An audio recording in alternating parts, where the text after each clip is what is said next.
श्रीमद् भगवद गीता यथारूप अध्याय 8 श्लोक संख्या 9। कविं पुराणं मनुशासितारम् अणोरणीयामसमुनस्मरेद्यः सर्वस्य धातारमचिन्त्य रूपम् आदित्यवर्णं तमसः परस्तात्।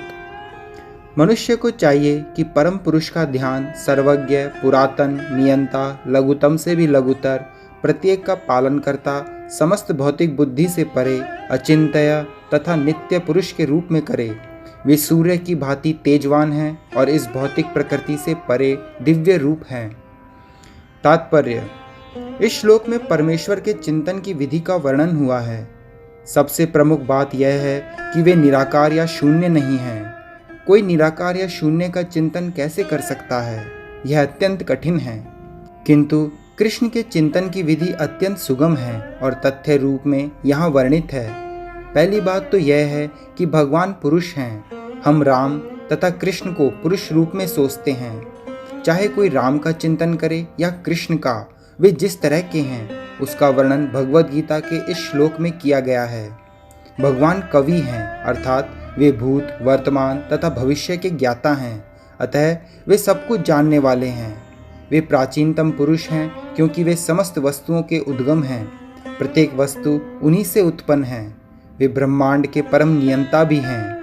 वे मनुष्यों के पालक तथा शिक्षक हैं। वे अणु से भी सूक्ष्म हैं। जीवात्मा बाल के अग्रभाग के 10,000वें अंश के बराबर है, किंतु भगवान अचिंत्य रूप से इतने लघु हैं कि वे इस अणु के भी हृदय में प्रविष्ट रहते हैं।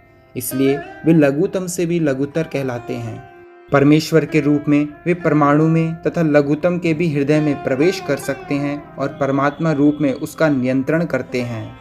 इतना लघु होते हुए भी वे सर्वव्यापी हैं और सबों का पालन करने वाले हैं। उनके द्वारा इन लोकों का धारण होता है।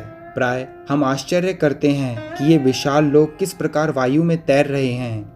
यहाँ यह बताया गया है कि परमेश्वर अपनी अचिंत्य शक्ति द्वारा इन समस्त विशाल लोकों तथा आकाश गंगाओं को धारण किए हुए हैं।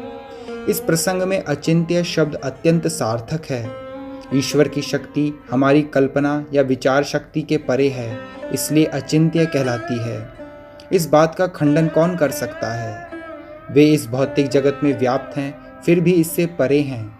हम इसी भौतिक जगत को ठीक ठीक नहीं समझ पाते, जो आध्यात्मिक जगत की तुलना में नगण्य है। तो फिर हम कैसे जान सकते हैं कि इसके परे क्या है?